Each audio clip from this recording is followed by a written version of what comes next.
Rajeshri Venkatramanan, reading 120 words, English short and dictation. Okay, I think you are all following my dictation and practice very well, then translate it into English also.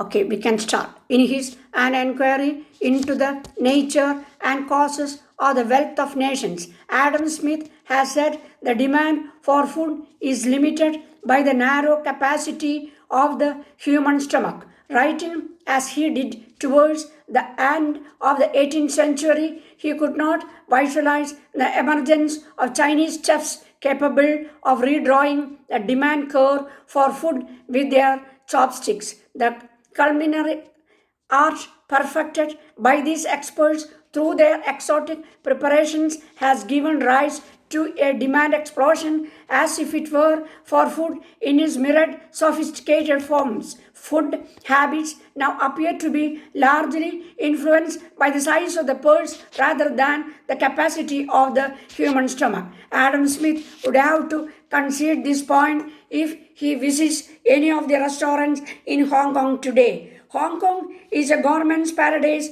with over 6,000 restaurants catering to the needs of the class as well as the mass. Eating cut is a fashion popularized by the growing prosperity in all the developing countries. The Chinese, especially, are fond of eating out. Hong Kong is the home of the finest cannelloni's restaurants of the world. There are more than half a dozen Chinese cuisines to choose from. Dining at the Revolving 66, the revolving restaurant on the 62nd floor at the Hoffelk Center, is indeed a pleasant experience. The lift, which takes the people to the dizzy height, has glass walls which give a wonderful view of the city. As the lift goes up, you feel as if suddenly you are rising into the sky amidst the skyscrapers. From the revolving restaurant, one gets a panoramic view of the sea, the harbor, the high-rise building with their colorful neon signs and the peak. For a little more than an hour, you can enjoy the aerial view as the restaurant smoothly revolves round. This dinner was my first exposure to the Chinese food and Chinese music. Hotel Peninsula is an expensive five-star hotel with its regal splendor and massive structure. As we entered it for dinner, I remembered the two full-page advertisement of this hotel with its colorful picture published in Far Eastern Economic Review. Despite its tariff barriers, I noticed that the restaurant was full. The patrons, snobbish in their mannerisms, were dining and winning the leisure with an army waiters in attendance.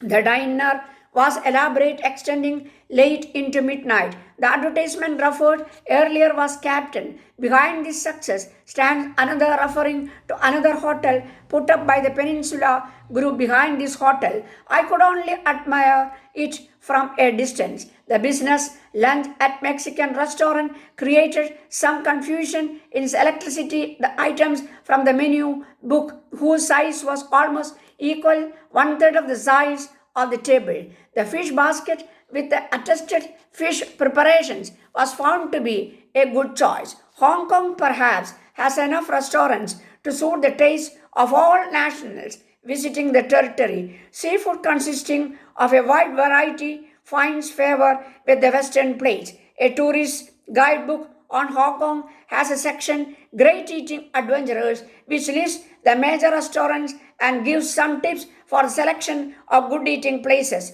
A few Indian restaurants are also listed among them. Besides, the restaurants, grocery shops sell fast foods, packed food articles. Some of the shops which are open from 7 to 11 have microwave ovens for cooking the packed food. You can purchase the food packets of your choice and use the microwave ovens which cook the food in a few minutes. The wrapper of the food packet contains instructions regarding the temperature at which the food item has to be cooked. The microwave oven does your cooking without a fault. Looking at this simple arrangement, one could realize the importance of food business, and it is certainly a big business. Hong Kong imports a large variety of food varieties from all over the world. Wafers, biscuits, sweets, and other food articles from all parts of the world are available in most of the departmental stores, big and small. I was pleasantly surprised to observe the countries of origin of the food articles. I could only admire if from a distance. Dear sirs, I had an occasion to meet a number of senior executives of the Indian banks based in Hong Kong. They have formed the Forum of India based banks in Hong Kong. I could meet most of them during the lunch hosted by them to the chairman and directors of Indo-Hong Kong International Finance Limited at Hong Kong Overseas Bankers Club. During the short meeting or the dining table, I was impressed by the professional approach of the Indian bankers present. The discussions revealed the varied experiences they had handling, making banking transactions at home and abroad. Judged by any standard, carrying on banking transactions in Hong Kong is reasonably remunerative and the scope for expansion is quite large. I had a few passing glimpses of local bank branches. Name of them appeared to be overcrowded as we experience in India. The automatic teller machines have become very popular as the earliest mode of drawing cash from the banks. The small booths are found outside the branch premises in many places. I could see the ease with which Mr. Maini withdrew some cash from a wayside counter on a Sunday morning. Bank of China, I was told, has been increasingly matching its presence with the Hong Kong and Shanghai Bank. Associate with its 13th sister Bank of China is offering banking facilities ranging from retail and restaurant banking and credit finance.